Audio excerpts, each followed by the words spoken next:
Bem, boa tarde. Então, a gente pode retomar nossas aulas online, né? E a gente pode recomeçar aqui na nossa apresentação. Então, eu vou fazer uma breve recordação do que a gente tinha falado na semana passada, né? E aí a gente vai seguir em frente com informações novas, tá bom? Bom, então vamos lá.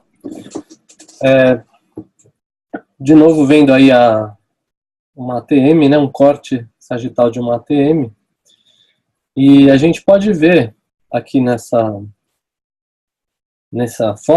fotografia aqui, a orelha externa, né, o antigo meato acústico, aqui aquele osso fininho que tem contiguidade com o tubérculo, com a cápsula articular, com a fossa mandibular do osso temporal. Aqui nós temos o tubérculo articular, músculo pterigóide lateral, cabeça superior ligada ao disco, cabeça inferior ligada à cabeça da mandíbula, né, antigo processo condilar. Vemos aqui o disco, ele tem sua estrutura maior, a banda posterior mais espessa, banda intermediária, banda anterior, aqui os tecidos retrodiscais juntamente com a lâmina superior, lâmina inferior, formando a zona bilaminar e ricamente inervado e vascularizado entre esses dois ligamentos. A lâmina superior é o ligamento posterior retrodiscal superior e a lâmina inferior, ligamento posterior retrodiscal inferior. Entre essas duas lâminas, os tecidos retrodiscais ricamente inervados e vascularizados, como a gente já falou na primeira parte dessa aula. O disco articular, ele está sempre interposto entre essas duas superfícies ósseas.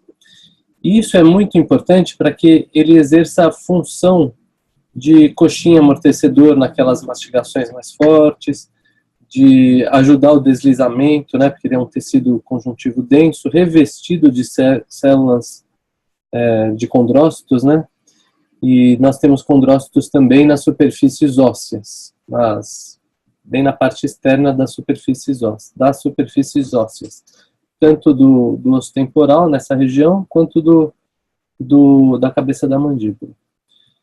E aí a gente estava falando sobre as desordens articulares. Deixa eu tentar passar aqui o slide.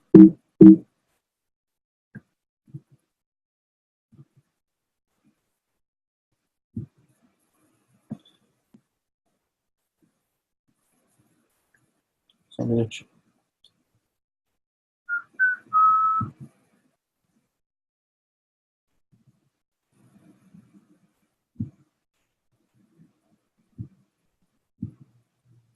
Então, a gente estava falando das desordens da ATM, né? Os desarranjos entre a cabeça da mandíbula e disco, a incompatibilidade entre superfícies articulares e desordens inflamatórias. Então, a gente estava aqui ainda nesse primeiro grupo, né? Quando a gente estava conversando, e eu gostaria de dizer para vocês também dessa classificação que a gente gosta de utilizar também. Desordens funcionais do disco, desordens inflamatórias da articulação, degenerativas, desordens de hipomobilidade e desordens de hipermobilidade. Talvez essa seja uma classificação um pouco mais moderna e mais interessante. Mas a gente fala um pouco das duas, não se atenham a isso nesse momento. A gente falou das manifestações clínicas de um problema articular, são desde ruídos, limitação da amplitude dos movimentos em coordenações, edema, inchaço, travamentos. Aí esse travamento tem a ver com aquelas hipermobilidades ou hipomobilidades, porque o travamento pode ser aberto, de eu não conseguir fechar a boca, ou fechado, de eu não conseguir abrir a boca, por uma série de razões. Alterações otológicas, oclusais secundárias, dor articular, e a gente vai falar um pouco sobre como a gente solicita esses exames de imagem. Então, vou seguir aqui, onde a gente já estava falando sobre esses problemas. A gente já tinha falado do deslocamento do disco com redução, falamos das manifestações clínicas, e agora a gente ia seguir. Já estava começando a falar do deslocamento do disco sem redução. Eu vou voltar a mostrar somente essa questão aqui do deslocamento com redução, para a gente poder entender bem de uma vez por todas. Então veja, o deslocamento do disco com redução, como a gente estava falando, as ATMs, né, direita e esquerda, elas, quando a gente dá a ordem assim, para o músculo pterigóide lateral puxar na direção da sua inserção fixa, que são as lâminas laterais dos processos pterigóides do osso esfenoide, ele está posicionado mais à anterior e mais à medial em relação às duas ATMs. Então, quando esse músculo contrai, ele faz uma força em direção à frente e em direção à medial, para o centro do crânio. Só que quando a gente dá essa ordem para os dois músculos, que são, nós temos esses músculos bilateralmente, um em cada cabeça da mandíbula, né? Ou seja, um em cada articulação temporomandibular, a resultante vai ser para frente e para baixo. As forças para medial, elas se anulam, elas vão só para frente e para baixo. Então, quando a gente abre muito a boca, a gente consegue, sentir que a cabeça da mandíbula, o polo lateral da cabeça da mandíbula, ele vai para frente e ele vai para anterior e para baixo. Então, para inferior e para anterior. Quando o disco está deslocado e a gente consegue reduzi-lo na hora que a gente está abrindo a boca, isso é uma recordação do que a gente já estava falando. A gente consegue, na hora do movimento de abertura, vamos supor que seja desse lado, do meu lado direito, que nós tenhamos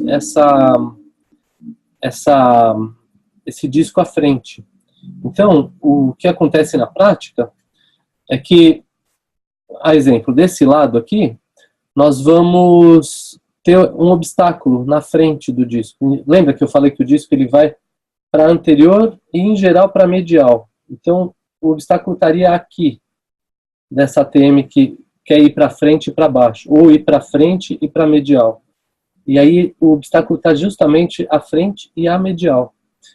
Então, quando eu quero abrir a boca, que o movimento resultante vai ser para baixo e para frente, com o obstáculo na frente, desse lado o movimento vai ficar um pouco atrasado, mais dificultoso. Então, desse lado a ATM vai gostosinha, para baixo e para frente, a cabeça da mandíbula, e desse lado ela fica travada. Como ela fica travada, e a nossa mandíbula a gente pode entender que atua como se fosse um compasso, aqui, esse lado que fica travado, ele vira a ponta seca do compasso. Então, nossa mandíbula faz isso. Então, o desvio vai acontecer na hora de abertura de boca para o lado do problema. Então, se o obstáculo está aqui fica travando, ele tenta ir um pouquinho, mas ele vira a ponta seca do compasso. Acontece isso. E aí ocorre um desvio que a gente chama ipsilateral. E na hora que a cabeça da mandíbula vence o obstáculo, e o obstáculo fica posicionado agora sim na posição onde ele deveria estar já desde o começo, que é com o disco reduzido, né? Por isso se chama deslocamento do disco com redução. Quando ele fica aqui, na hora que ultrapassa aquela banda posterior do disco, a gente, ou o paciente, tem a percepção de um clique ou de um ruído em abertura. Quanto mais longe está esse disco, mais ele tem que abrir a boca para vencer esse obstáculo. Às vezes esse obstáculo está tão lá para frente que ele tem que abrir muito a boca para conseguir reduzir esse obstáculo. E então esse é o deslocamento com redução. E na hora que a pessoa vai fechar, lembra que o disco já tinha sido recapturado, na hora que ela vai fechar, está quase fechando, o disco escapole de novo, e aí há a percepção do cliquezinho, do ruído, na hora em que acontece o fechamento de boca. Então vamos lá de novo para a nossa apresentação.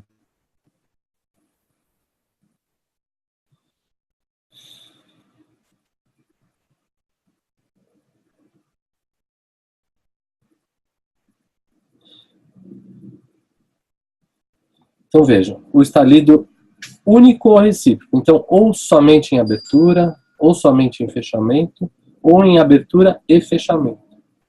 Então, ou é único, né? Ou abertura ou fechamento, ou em abertura e fechamento. Aí a gente considera estalido recíproco.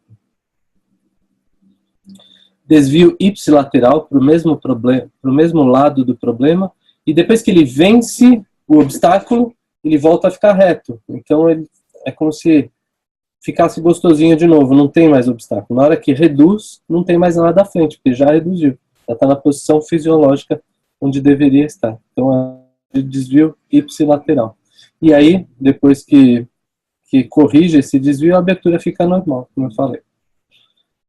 Isso nós vamos passar. Eu quero passar para vocês esses videozinhos. Vejam, ó, a TM está abrindo, aí, opa, captura o disco. Na hora que está fechando, o disco escapole de novo. Então, vou passar novamente esse mesmo vídeo aqui. Ó, boca fechada, está abrindo, está transladando para anterior e para baixo, né, anterior e inferior. E na hora que fecha, o disco escapole de novo. Mais uma vez, para a gente ver bem isso. Abrindo a boca. Recapturou. Foi até mais ou menos o vértice do tubérculo articular. E na hora que está voltando, o disco escapole de novo.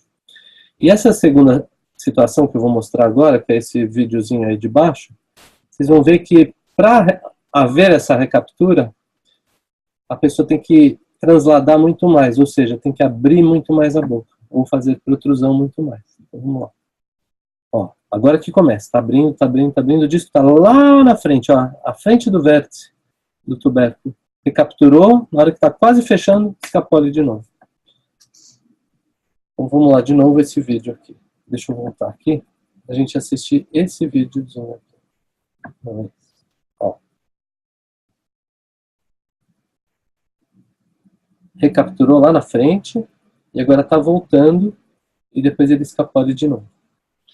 Então, está entendido, acho que está entendido com redução. E agora vamos falar do deslocamento do disco sem redução.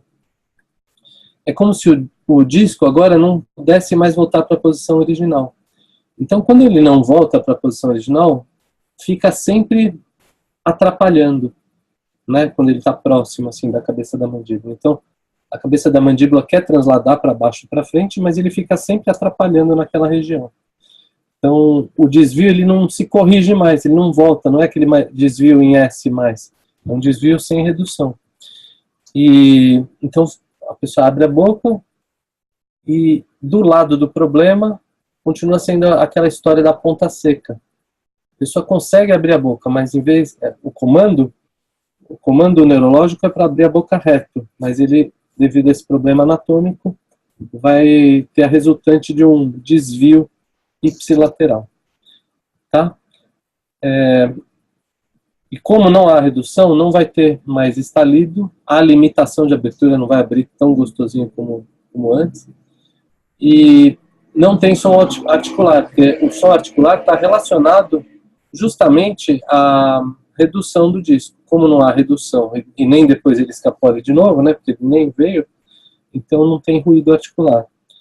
Quando o disco está bem lá para frente, às vezes não tem a limitação de abertura. Então, a gente só consegue ver se o disco está deslocado, no caso de quando a gente não tem limitação de abertura, em exames de imagem que detectem tecidos moles, né? No caso aí uma ressonância magnética, não exames que meçam os tecidos mineralizados. Então, mais uma vez, aí uma fotografia de um deslocamento sem redução. Agora, para o outro lado, né, a gente já deduz, como o desvio também é ipsilateral, a gente já deduz que o problema da ATM é a ATM desse lado aqui, do lado direito do paciente, né, que a gente está observando aqui. Se esse paciente aqui tivesse a foto dele inteira, o disco onde está o problema estaria aqui, do lado direito do paciente. Aqui duas radiografias. Vejam, na radiografia a gente não vê disco, como eu acabei de falar. Mas a gente vê que esse côndilo aqui, essa cabeça da mandíbula, numa abertura de boca, ela está mais alojada na fossa do que essa aqui, do outro lado, do lado esquerdo. Porque desse lado esquerdo ela consegue excursionar. No caso aqui, em vez dela ir para baixo e para frente, ela vai para baixo, para frente e para medial, porque formou aquele fenômeno da ponta seca. E aquele que tem que causa a limitação de abertura, que é do lado direito, lado do problema, ele é a ponta seca, então ele não sai tanto da fossa mandibular. Então ocorre como resultante essa história de abrir a boca de um jeito torto, né? Então, agora a gente vai ver um outro tipo, que se chama aderência e deslocamento do disco sem redução. Nesse vídeo vai mostrar as duas coisas. Vamos nos atentar agora para o deslocamento do disco sem redução. Então veja. O disco está aqui na frente, ó. Não dá para ver muito bem nesse vídeo, porque são vídeos de cadáveres, né? São vídeos até antigos. Deixa eu só voltar, porque aqui já é um outro problema. Então vejam, a mandíbula está querendo excursionar, mas ó, aqui na frente nós temos o obstáculo, e ela até consegue, mas vai em atraso, vai depois do que o outro côndilo, do que a outra cabeça da mandíbula. Aqui a gente já vê uma limitação de abertura, que a pessoa tenta abrir a boca, mas esse disco, que está posicionado corretamente, na verdade ele fica grudado no teto da cápsula articular, ou seja, na parte inferior do osso temporal, da fossa mandibular do osso temporal. E ele tenta abrir a boca, aqui nesse caso, deixa eu voltar. Ele tenta abrir a boca aqui. Espera aí. Que é o primeiro vídeo. Aí, ó. Ele tenta abrir a boca, mas como isso ocorre, em geral, por causa da pressão articular, por causa do apertamento em excesso. Aí depois ele desgruda, como se fosse um desentupidor de pia acontecendo. É claro que quando a gente tem uma limitação de abertura, pode ser por problema muscular. E aí a gente tem que fazer alguns diagnósticos diferenciais. Pode ser por deflexão ou desvio de abertura não corrigido, por conta do encurtamento do músculo pterigóide medial do outro lado. Aí a gente precisaria dar uma revisão de anatomia para ver o que acontece, que é esse fenômeno aqui. Supomos que esse músculo desse lado, agora a gente está vendo um crânio, né, no sentido posterior anterior, e aqui o músculo que agora é o pterigóide medial, ele está encurtado, ele está com uma contratura, ele está com algum problema que ele não está relaxando na hora da abertura. Ele é um músculo elevador, na hora da abertura ele tem que relaxar, e ele não relaxa completamente. Ou seja, ele fica encurtado. E aí, na hora que a pessoa vai abrir a boca, o fato desse músculo estar encurtado provoca uma resultante da mandíbula ir para o outro lado. E aí a gente precisa fazer um diagnóstico diferencial. Isso eu preciso que vocês se lembrem que pode ser um problema muscular e não articular. Não é um sinal patognomônico, mas a gente precisa ter a suspeita assim, de fazer esse diagnóstico diferencial entre o muscular e o articular também. Tá bom? Vamos seguir. Aqui eu não vou falar da terapêutica agora. Vou falar dessa manobra de Minaj, ou Minag, né? Que a gente acabou fazendo essa manobra lá na clínica. Espero que vocês se lembrem daquela paciente que chegou com a história de... Vejam a história da paciente. Vou até interromper um pouquinho aqui para a gente conversar. Vejam a história da paciente. Ela chegou com a queixa de que ouvia uns barulhinhos, ouvia cliques. Então aí a gente já... Uma das hipóteses de ruídos é o deslocamento com redução. E aí ela parou de ouvir os cliques. Isso é importante. Só que aí o que aconteceu foi que ela não conseguia mais abrir a boca tão amplamente. Aí ela se queixava que quando ela ia se alimentar, o alimento caía no colo dela, ela se sujava toda, ela mal conseguia escovar os dentes, passar fio dental, então nem pensar. Então, pela história, a gente entende que o deslocamento sem redução, ele é uma evolução na fisiopatologia dessa questão, do deslocamento com redução. Então, o disco antes ele até reduzia, aí chegou uma hora ele parou de reduzir.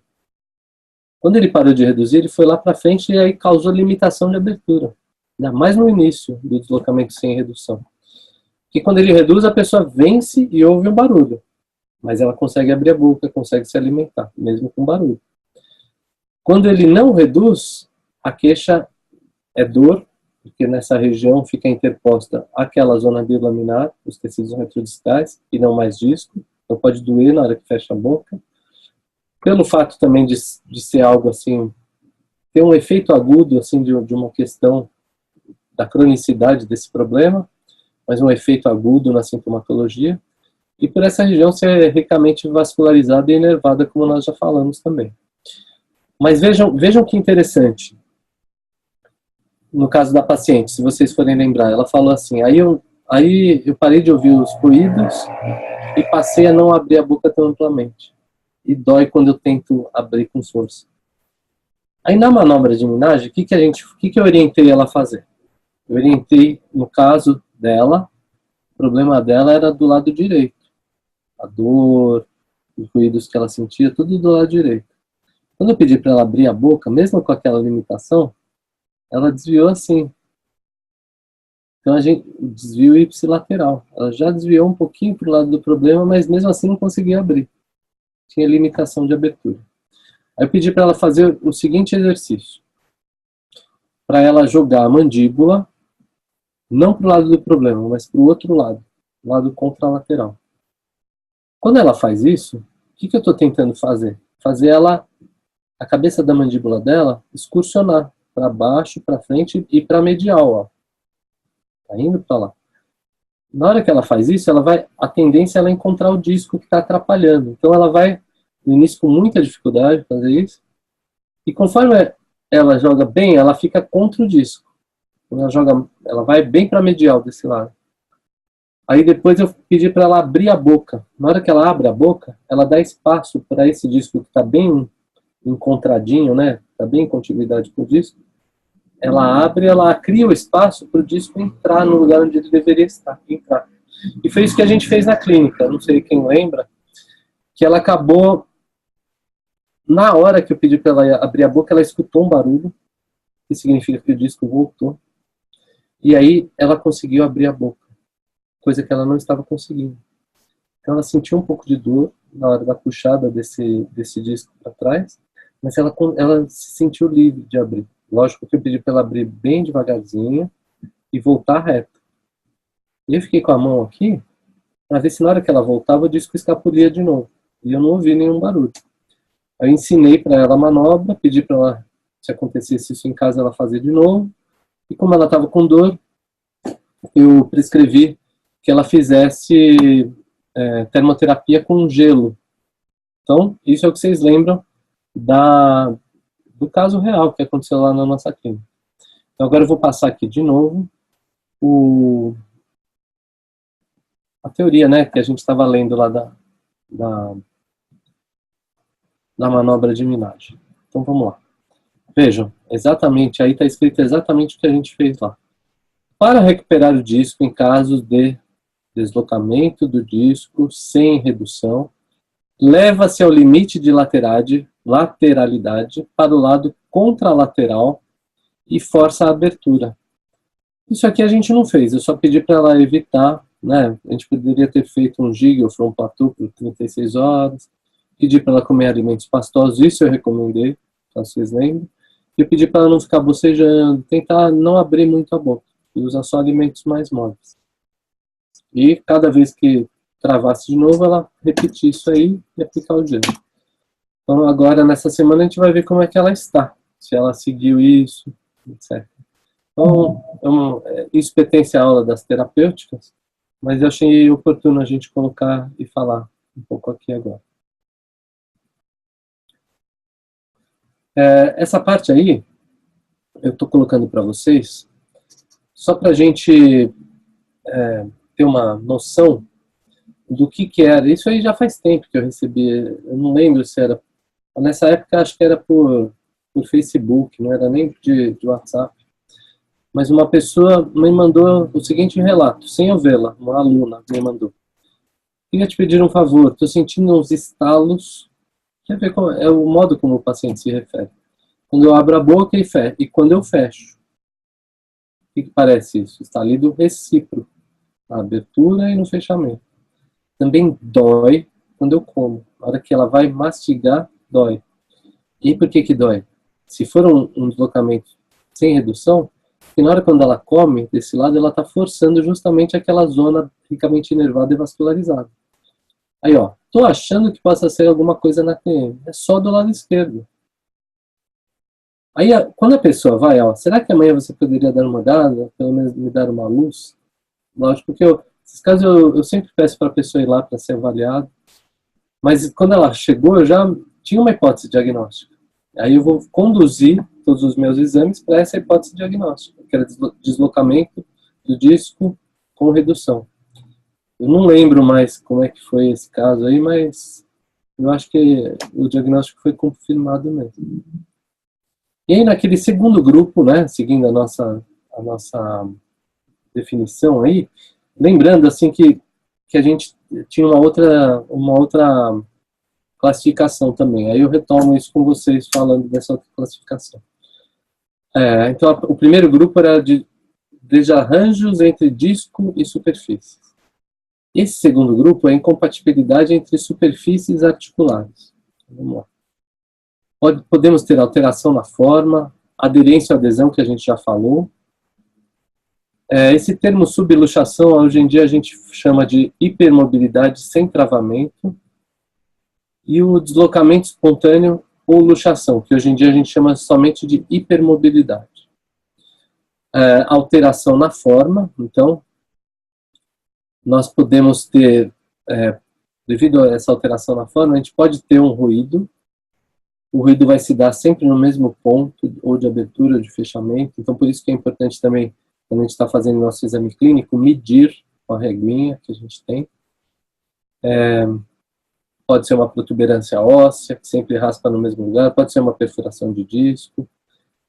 Outro problema que pode acontecer, que talvez esteja ligado a uma alteração da forma ou a amplitude do movimento.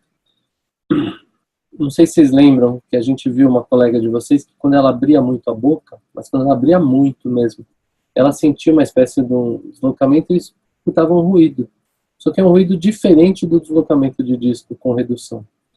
É um ruído da cabeça da mandíbula, com disco ou sem disco, raspando no tubérculo articular. Ou seja, na hora que ela está fazendo uma hipermobilidade. Uma subluxação, aí no caso, porque ela não teve travamento.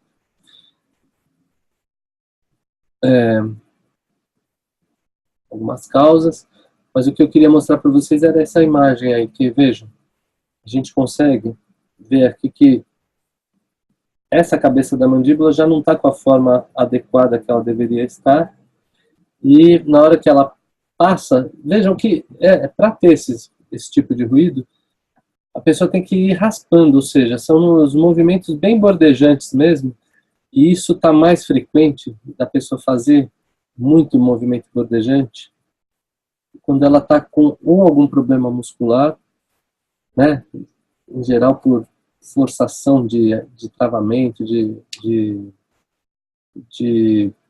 apertamento dos dentes, e o seu reflexo, aí uma coisa reflete na outra, o músculo ele fica mais encurtado, como eu falei, ele não está acostumado a ficar amplo, realizar movimentos maiores, e aí quando o movimento é maior, as superfícies se afastam. Então quando as superfícies estão nos movimentos bordejantes, elas estão pertinho. Aí pode acontecer esse tipo de problema, né? Aí alterações na forma. Se é uma alteração anatômica já, a gente consegue ver, pode ter até algum desvio em abertura e fechamento, podemos ouvir ruídos, aí é uma alteração anatômica. Se é anatômica que eu digo assim, de desenvolvimento. Se ela é uma alteração degenerativa, que pode ser por uma erosão, um aplanamento, presença de osteófito, questões degenerativas, em geral ligadas à idade, né, a degeneração da pessoa, essa alteração de forma ela se deu por conta de uma destruição, um remodelamento dessas superfícies articulares. Vou passar as questões de terapêuticas. A aderência que a gente falou, a gente até mostrou aquele videozinho, é um colamento temporário das superfícies articulares. De novo, aquela que só vai acontecer isso porque o espaço articular está sendo muito forçado, ele está sendo diminuído, em geral, porque a pessoa ativa muitos músculos que fazem a mandíbula ir para cima. E aí diminui o espaço articular. Característica clínica. Se não me engano, tem uma outra paciente da clínica que ela trouxe essa história dela também. Que ela, ao acordar, não conseguia abrir a boca. Aí ela forçava bastante e escutava um estampido, assim, um barulho único. Que é na hora que aquele desentupidor de pia, né, ele desencaixa da superfície articular superior. Então, relacionado ao apertamento dentário noturno, ou seja, do sono, né, quando a pessoa aperta muito durante o sono, na hora que ela acorda, ela quer abrir a boca e dá aquela aflição de não conseguir abrir a boca. Aí ela ativa os músculos de abertura, né, os depressores da mandíbula, sente um cansaço também por fazer isso, e aí, por conta dela ter apertado muito aqui, tem que vencer essa pressão que causou lá na ATM. E aí, na hora que ela consegue vencer, faz... que a gente, acho que eu vou mostrar o videozinho novamente. Ó, vídeo de novo. Queria mostrar mais aquela segunda parte, porque a primeira parte é de deslocamento do disco sem redução. Então, ó, essa parte aí que eu quero mostrar para vocês. Esse caso aí. Imagina que a pessoa está tentando abrir a boca e o disco está grudado lá na superfície superior da cápsula articular. Aí, ó, tenta abrir, não consegue. Só consegue quando abre muito e aí tem que... O disco está grudado lá em cima. Como o disco está relacionado à cabeça da mandíbula, ele limita a cabeça da mandíbula também. Aí quando ela abre, ela venceu aquele problema superior lá. E quando acontece isso, imagina que o líquido sinovial que deveria estar aí, ele já meio que se secou, ele já meio que foi para outros lugares, por um processo assim, parecido com o da isquemia, quando a gente aprende questões ligadas a sangue, né, a vasos, etc.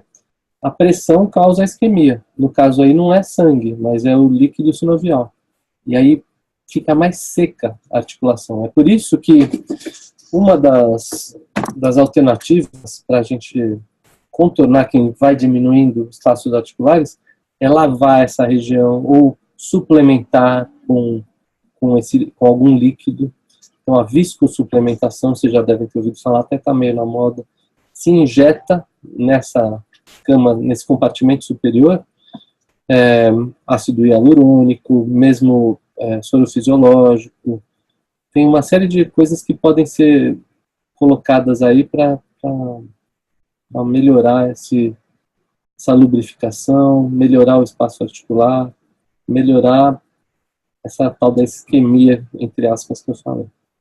Tá bem? Então, ó, de novo, aqui o que acontece.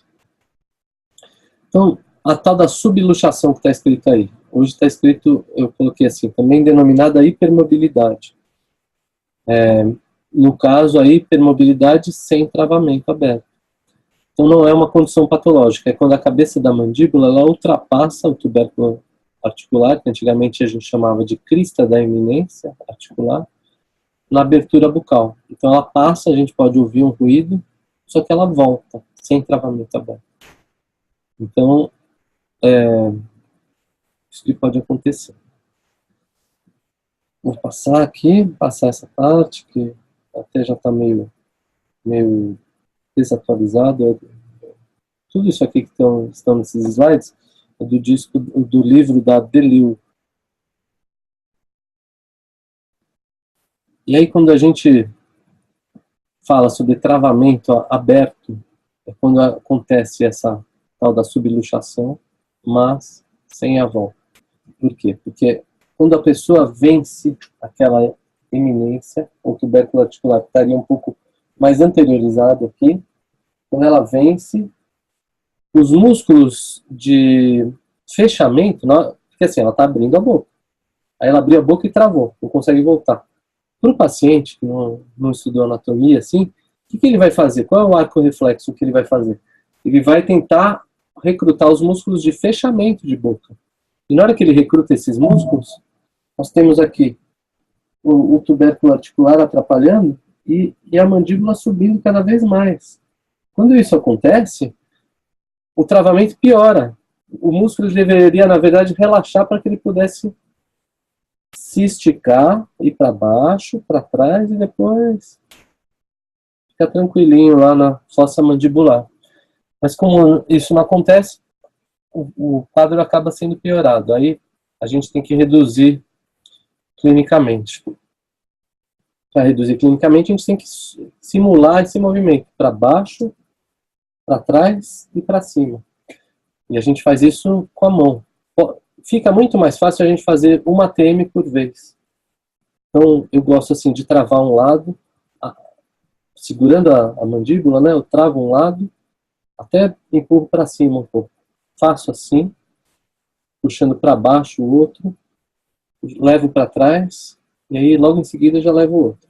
Com isso não tem problema de machucar dedo, que falam, mas no começo é bom tomar esse cuidado. Proteger o dedo com algumas gases, mas é muito tranquilo de fazer essa redução. Tá? Então vejam, aí a imagem. A cabeça da mandíbula ela foi para anterior e para baixo, e aí quando passa o tubérculo articular, ela não consegue voltar. E aí a pessoa tenta fechar, recrutar os músculos elevatórios, só que sem relaxá-los, para que aconteça essa volta. E aí não volta. A gente tem que fazer a redução clínica mesmo. O ideal é o paciente relaxar. Deixa eu passar aqui. Isso é um caso que a gente fotografou assim, de um exame. Isso é uma foto de um exame que se chama tomografia. Essa tomografia é uma reconstrução tridimensional que a gente vê aí de uma pessoa idosa. Você vê que ela não tem mais dentes, não tem nem mais rebordo, né? Não tem mais processo alveolar, nem dente, nem nada. E esse senhor era um senhor. Um dia na vida, ele travou. Ele foi lá para frente, ele fez uma luxação da mandíbula. Então vejam, ó, aqui é a fossa mandibular dorsotemporal. Do outro lado é aqui, ó, a fossa mandibular dorsotemporal. E vejam onde estão as cabeças da mandíbula. Desse lado está aqui e desse lado está aqui. Está naquela região entre o processo zigomático, osso temporal e bem à frente. Então, visualmente, ele já não tinha rebordo. E ainda ficava assim com aquele perfil queixudo, né? Ele ficou com a mandíbula lá para frente. Imagina os ligamentos posteriores aí, como é que não estavam também. E para quem observou bem, assim, você vai ver que nessa época não tinha celular, eu usava câmera mesmo. Aquelas câmerazinhas amadoras. Eu levava, né, levava tudo quanto é lugar. Aqui sou eu, ó, tirando a fotografia aqui no meio, a imagem de reflexo, que é aquele papel meio brilhante, né? Só como curiosidade. Não sei se vocês lembram também que a gente estava conversando com a Carol, né, nossa aluna, que ela consegue fazer um monte de coisa com as mãos, eu também sou um pouco flexível, eu consigo levar esse dedo aqui para trás, mas o cotovelo dela vai lá para frente, o ombro, não lembro o que ela mencionou que fazia, com as pernas também, que é o seguinte, esse score de Bayton, ou Byton, é um score que a gente avalia vários pontos, várias articulações, e conforme a gente vê a hipermobilidade em várias articulações, a gente dá uma nota, um score. E Se esse score for elevado, a gente vê que a pessoa tem a tendência de ter hipermobilidade. E se ela tem hipermobilidade em várias articulações, é provável que na ATM também tenha essa hipermobilidade. Então, mais um recurso interessante para a gente saber e observar também. Esse slide aqui, eu peguei da Juliana Stujinski Barbosa, que ela publicou na página dela, que é bem interessante vocês se cadastrarem assim, para receber tudo que ela publica. Ela é uma super pesquisadora, super clínica e muito caprichosa. Ela é boa nessas questões de programação visual, de Instagram, essas coisas digitais que tem hoje em dia. E ela mostra esse trabalho aí, que em 383 pacientes, foi avaliado aí os diagnósticos entre deslocamento do disco e crepitação. E aí relacionando também com a idade. O que ela viu? Que a tendência é a crepitação, o diagnóstico de crepitação, aumentar conforme a pessoa vai envelhecendo. Ou seja, uma característica degenerativa é observada em pacientes mais idosos. E o deslocamento do disco já não se torna tão relevante, porque se tinha que deslocar, já deslocou na fase de adulto jovem.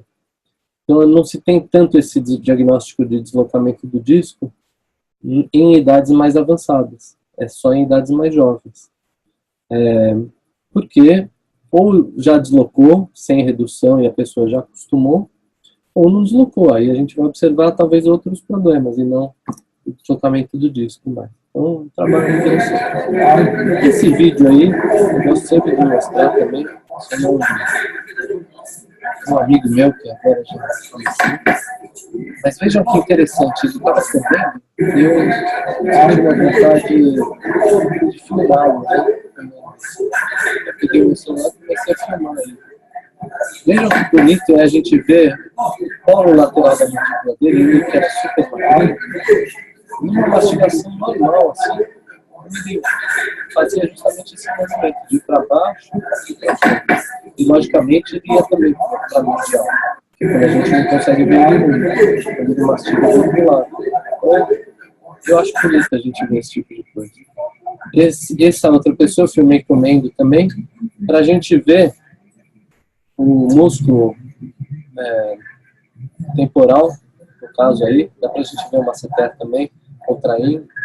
Eu achei que ficou bem característico, assim, a gente vê onde que é a contração do masseter e do temporal, dá até para ver, assim, a parte mais anterior do temporal, ó, bem demarcada aqui, se limitando aqui, ó, quase na parte do frontal dele.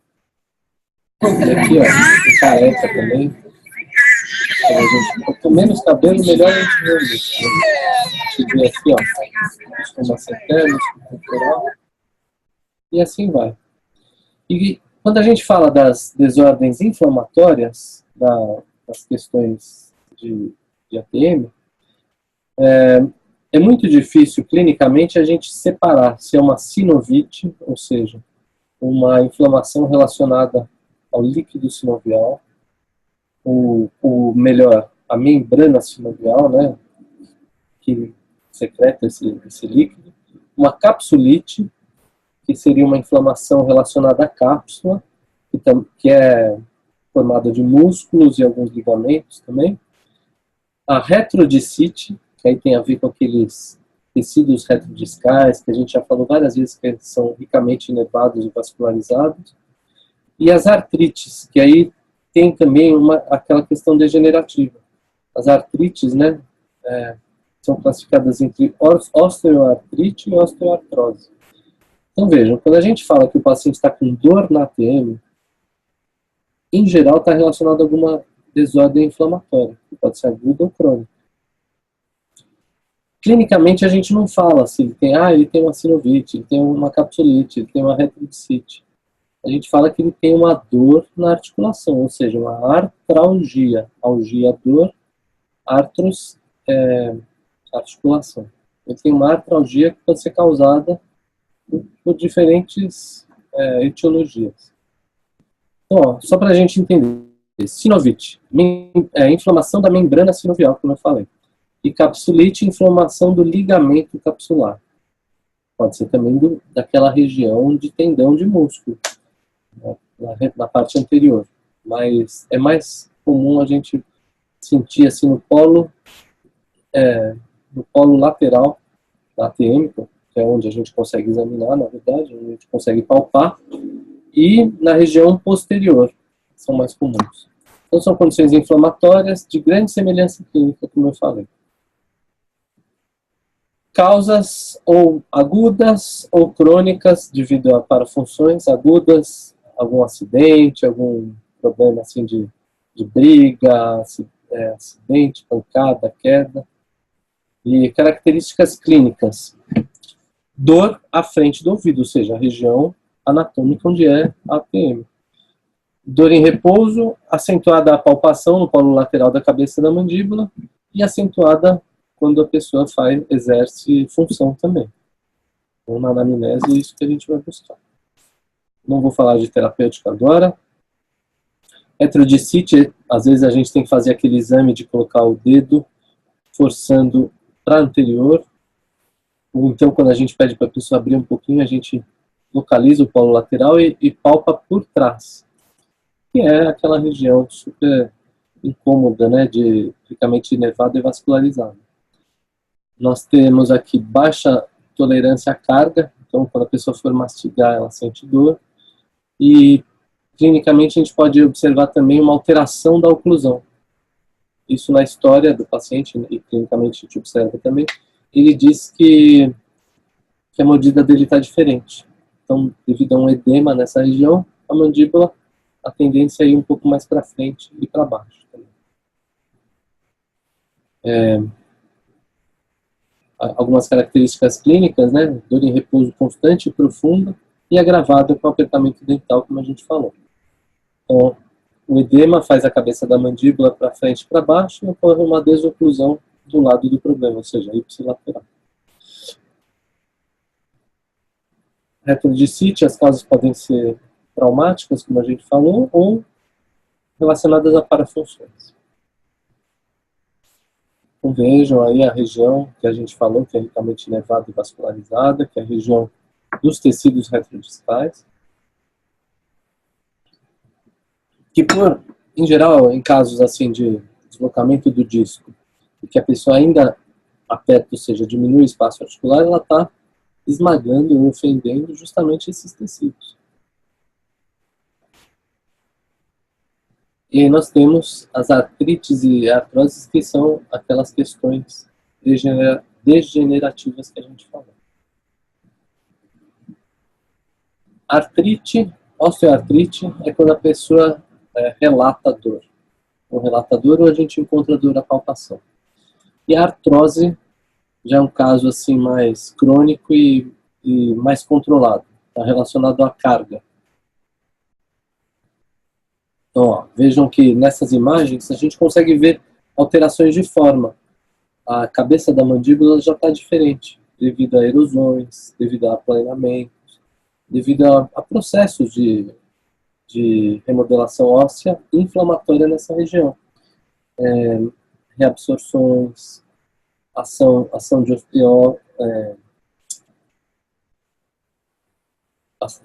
osteólise, né, nessa região, e remodelação. Então, a gente clinicamente também, além da dor, a gente percebe a tal da crepitação. A crepitação é a percepção, quando a gente está fazendo a palpação ou aumentando a sensibilidade com um estetoscópio nessa região, a percepção de uma areiazinha, de um vidro quebrado, de algo assim, uma porta rangendo, assim, algo assim bem farfalhar, um papel amassado, sabe? Então, a gente observa isso também, por conta dessas alterações degenerativas, aplanamentos, erosões, presença de osteófitos, que são neoformações ósseas sem cortical, sem nenhuma ordem certinha. Então, na hora que a gente ouve a crepitação, é como se a gente estivesse nessa superfície toda erodida, né? E pode acontecer até microfraturas desses osteófitos, e a gente percebe com essa crepitação. E pode ter a presença de dor ou não, dependendo da carga funcional que a pessoa está sentindo. Certo? É isso que eu estou passando mais rápido, é que a gente vai abordar em outras aulas. A dor, acentuada pelo movimento mandibular. A crepitação que eu falei, pode ser uma série de coisas, colapso dos tecidos retrodiscais, discos e perfurações de discos, alterações de forma nas superfícies ósseas, como eu falei, etc. E aí pode acontecer isso também. Eu, sinceramente, nos casos que eu observei, na clínica, todos os casos que eu venho examinando, eu não consigo ver isso com tanta clareza, eu confesso. Primeiro porque nossos pacientes são ruins de prótese. A dentição deles não é uma dentição engrenada, eles têm muitas perdas dentárias, não usam próteses, então eu não consegui ver isso que está relatado aí nos casos que eu já atendi. Mas o diagnóstico não é tão difícil. Sabe? Aqui mais algumas coisas relacionadas à terapêutica. Em geral, a gente alivia funcionalmente. Só para a gente resumir, a gente pede para a pessoa mudar a alimentação, a gente faz alguns procedimentos fisioterapêuticos com calor para melhorar essa região. Antigamente se falava muito em mexer na oclusão para ter isso, mas hoje a gente mexe mais na função mesmo, independente do arranjo dentário. Olha aqui falando assim, das alterações radiográficas, erosão, aplanamento, osteófitos, como a gente já falou. E a osteoartrite e a osteoartrose, ela varia uma com a outra dependendo da demanda funcional, como eu falei, da carga. E aí a gente vai abordar um pouco nessa aula, mas na aula de elaboração de hipóteses diagnósticas, que existem alguns critérios diagnósticos. Hoje a gente já está usando o DC, que é o Diagnostic Criteria. E antes de a gente usar o DC, mesmo para pesquisas, a gente usava o RDC, que é o Critérios Diagnósticos para Pesquisa. O RE é de Research. Research Diagnostic Criteria. Critérios Diagnósticos para Pesquisa. Então a gente classificava as DTMs em dor miofascial com abertura limitada, aí aqueles encurtamentos que eu tentei, o deslocamento do disco com redução, sem redução, com limitação de abertura, que é o caso da paciente que nós vimos, ou casos mais adaptados ou mais crônicos, de deslocamento sem redução, sem abertura limitada, que eu comentei que é mais difícil o diagnóstico, porque não tem limitação de abertura, às vezes não tem nem queixa. E os casos de dor na articulação, as artralgias.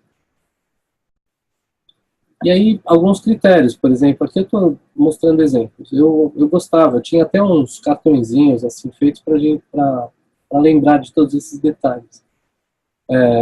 A gente classificava que o deslocamento, que era deslocamento do disco com redução, quando tinha o estalido recíproco, sendo que em abertura, se a gente fosse medir quando que se dava o estalido, havia em abertura 5 milímetros a mais do que em fechamento, pelo menos. Que era eliminado improtrusível, isso é importante, isso a gente faz até hoje, quando a gente quer fazer esse diagnóstico diferencial. Quando a gente pede para a pessoa fazer protrusão, a gente está forçando uma recaptura do disco, uma redução do disco. E a gente pede para a pessoa abrir a boca assim, em protrusão, ela faz assim, ó. Ou seja, o disco a gente sabe que está com certeza ali e não houve ruído, porque o ruído a gente ouve quando ele escapole, ou quando ele é capturado. No caso aí, ele já foi capturado. A gente força uma recaptura e vê se não tem ruído. Se o ruído que ele sentia que tinha abertura e fechamento foi eliminado em protrusível, é um dos fatores que a gente fecha o diagnóstico. reprodutível de 2 de 3 movimentos consecutivos, ou está lido em algum dos movimentos, ou de abertura, ou fechamento, mas, né, porque assim, quando tem em abertura e fechamento fica fácil. E quando é só em abertura ou só em fechamento, mas tem em algum dos outros movimentos de excursão mandibular, de lateralidade ou protrusão. Também reprodutível de 2 a 3 movimentos consecutivos. Sem redução, deslocamento do disco sem redução com limitação de abertura. É mais fácil, porque ele vai ter uma história de limitação de abertura significativa. Na hora que a gente mede, a limitação é maior ou igual a 35 milímetros. Lembra que a gente falou daquela regrinha dos 2 dedos fechados ou dos 3 dedos abertos? A abertura máxima com auxílio aumenta 4 milímetros ou menos. Ou seja, na hora que eu peço para o paciente abre a boca, aí ele abre, e eu vou tentar abrir a boca dele, auxiliar, eu quase que não consigo mudar muito. Então, varia em torno de 4 milímetros. Quando é articular, eu não consigo mexer muito nesse padrão de abertura. Quando é muscular, eu consigo mexer um pouco mais. E a excursão contralateral é menor do que 7 milímetros. E o desvio para o lado ipsilateral na abertura. Então, eu tenho limitação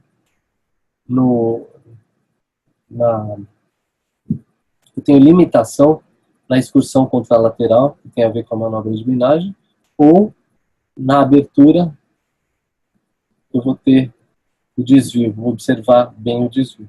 E às vezes a gente não consegue observar direito, a gente tem que fazer esses outros testes. E a ausência de estalido, né? Como a gente falou, como ele não reduz, não tem estalido. Esse é o difícil, o diagnóstico difícil, quando o deslocamento do disco é sem redução e sem limitação de abertura. Então nós temos uma história de limitação de abertura significativa, temos a abertura máxima sem auxílio grande, ou seja, não está mais atrapalhando, então ele abre gostosinho, como a gente estava falando. A abertura máxima com auxílio, ela aumenta, porque também não tem a limitação de abertura, pelo mesmo motivo. Não atrapalha a excursão contralateral também, continua com ausência de estalido. Então, para eu ter esse diagnóstico, eu tenho que fazer uma artrografia ou ressonância magnética. As artralgias, queixa de dor, reprodutível na palpação. No caso da osteoartrite ou osteoartrose, ou tem dor ou não tem, depende da carga, depende do momento. Vamos notar uma crepitação grosseira na articulação, processo inflamatório degenerativo, controlado com anti-inflamatórios. E tentar diminuir a carga também. Isso a gente vai falar na aula de terapêuticas. E a artrite reumatoide é uma doença autoimune, né, conhecida. Diferente da artrite por degeneração. Então isso é importante que a gente saiba, para a gente não falar besteira, para a gente saber conversar com o pessoal da área médica, assim, né, o pessoal que lida com essas questões de articulação também. Então a artrite reumatoide é uma outra condição. É uma doença autoimune controlada com anti-inflamatórios do tipo esteroidais, com agentes biológicos e antimaláricos, com metatrexate, hidróxido de cloroquina, hidroquinona, ou seja, medicamentos pesados, assim, ligados à dor, ligados à inflamação. Certo? Estou tentando lembrar uma informação que me fugiu. Bem, eu trouxe esse slide também para a gente aprender de uma vez por todas como que a gente prescreve, como a gente faz um pedido de um exame, no caso uma tomografia computadorizada, quando eu quero ver questões relacionadas a tecidos duros, então quando eu quero ver questões de degeneração óssea, eu consigo ver alguma alteração de forma, etc. Em tecidos duros. Então, ó, é assim que vocês vão escrever. Solicito tomografias computadorizadas nas ATMs direita e esquerda, em oclusão e abertura máxima conhecida, ou seja, a pessoa vai medir a distância interincisal, com cortes sagitais e coronais, sagitais nesse sentido, e coronais nesse sentido. Vários cortes de 1 em 1 milímetro de espessura cada um. Aí eu consigo ter uma ideia. Se eu tenho cortes assim e cortes assim, eu tenho uma ideia. Sagitais e coronais. Eu não peço cortes axiais, que seria axiais ou transversais. Não peço. Bom, o exame, ele seria mais ou menos isso. A gente vê do lado esquerdo aqui a reconstrução tridimensional de uma ATM do lado direito, ATM do lado esquerdo. E aqui cortes.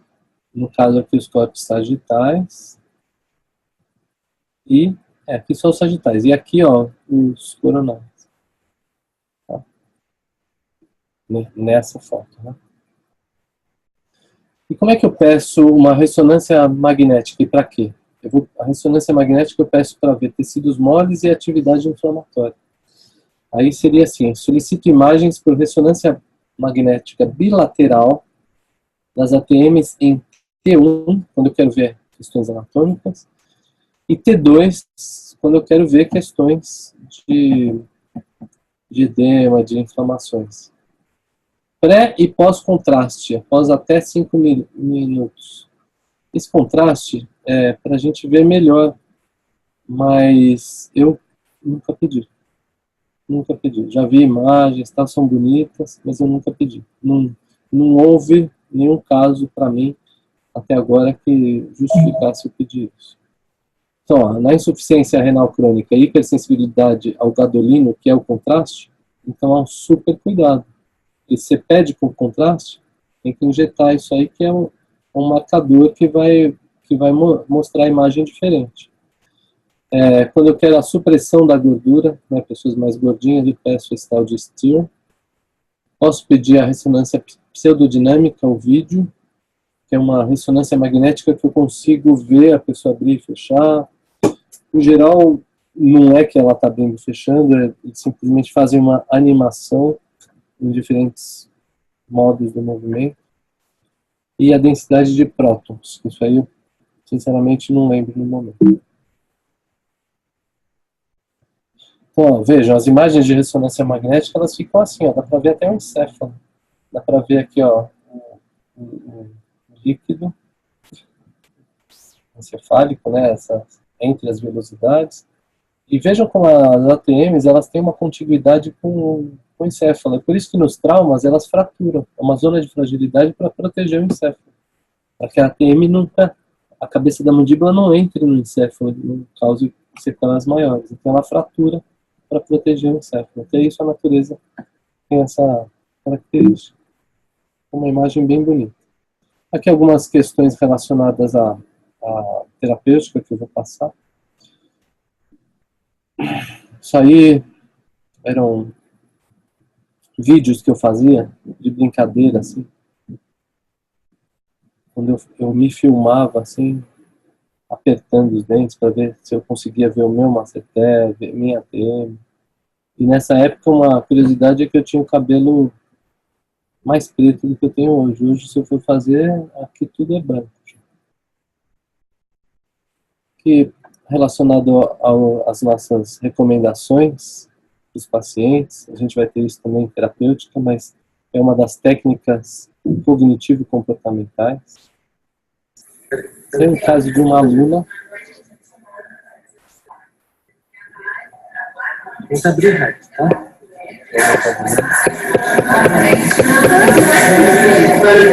De novo.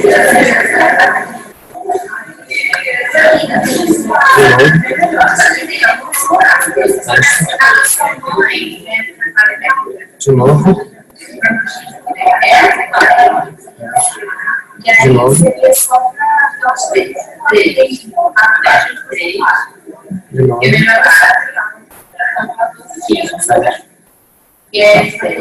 Legal. Habilidade sem travamento, né? Aí eu pedi para ela depois fazer aquela... Abre e fecha. Isso. Continua assim. Você fica reto. Agora fecha de novo. Agora de novo. Abre. Fecha. Abre. A gente ficou no diagnóstico diferencial dela muito sem fechar, né? Eu tenho um paciente chamado Sérgio, ele apareceu nessa época aí, apareceu já faz muitos anos isso, logo que eu comecei a trabalhar aqui na UF. Ele foi tirar uma radiografia, e aí a professora Adriana Dibo, que era professora de radiologia, ela veio com uma imagem assim que ela estava meio assustada com a imagem. Mas não é, ele não tinha queixa nenhuma, ele fechava a boca desse jeito que vocês estão vendo, abria super amplamente. Já vão ver qual que era a questão que a professora Adriana falava. Ela trouxe essa panorâmica, vocês podem ver aqui embaixo, né? Que o detalhe dessa panorâmica aqui embaixo é que o que ele tinha? Ele tinha uma fratura da mandíbula desse lado esquerdo dele. E depois eu conversando com ele, tinha uma história de um acidente de bicicleta, que ele uma vez caiu de boca no chão, de queixo no chão, doeu um pouco, mas nada que alterou ele, e continuou a vida normal, a vida que segue. Ele tinha uma excelente abertura de boca, né? Na verdade, até a gente precisava limitar essa abertura dele. Ó, isso dá 2012. Abria e fechava, ó, não tinha quase desvio, não tinha limitação de abertura, não era uma queixa dele. Então, esse paciente aí, eu tratei assim de um jeito muito tranquilo, porque a gente manteve ele sob observação, na verdade. A gente orientou, fizemos algumas orientações relacionadas à abertura excessiva de boca, mas nada assim muito que mudasse a vida dele. Esse é um caso que, se você mostrasse para um cirurgião, talvez ele indicasse uma cirurgia, sendo que na vida do paciente não tinha muita alteração. Aí entra aquelas coisas que a gente vem lendo e estudando. Em 2016 encontrei ele na rua, olha que ele até estava um pouco mais velho, pedi para ele abrir a boca, fechar, também tranquilo aí, ó. Sem problema, falou que estava tudo normal. Ou seja, paciente de controle, né? Não fez prótese, com certeza continuava ainda apertando. Aqui é uma outra paciente que nós atendemos, acho que no ano passado. Vejam como os dentes dela estão todos desgastados, a característica de gente que tem tratamento e desgaste. Ela tinha um desvio. Olha o desgaste dos dentes dela. Tinha mordida aberta anterior.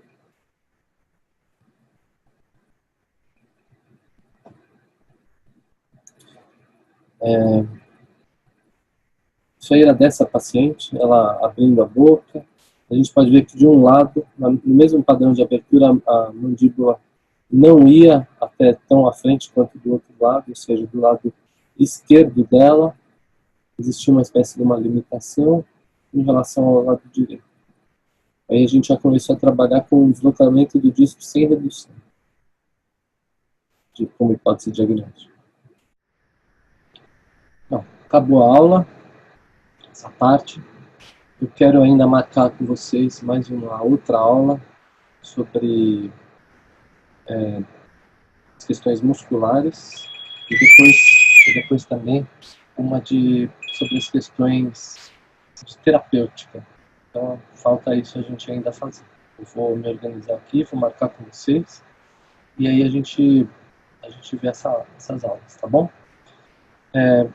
Espero que vocês vejam aí depois, né? Essa aula vai ficar gravada, que vocês anotem as dúvidas, voltem nos trechos que vocês tiveram mais dúvida, anotem e vamos transformar isso numa discussão. Isso sim que é importante, essas interações, tá bom? Então, obrigado, um abraço a todos e a gente se comunica nos nossos grupos ou por e-mail.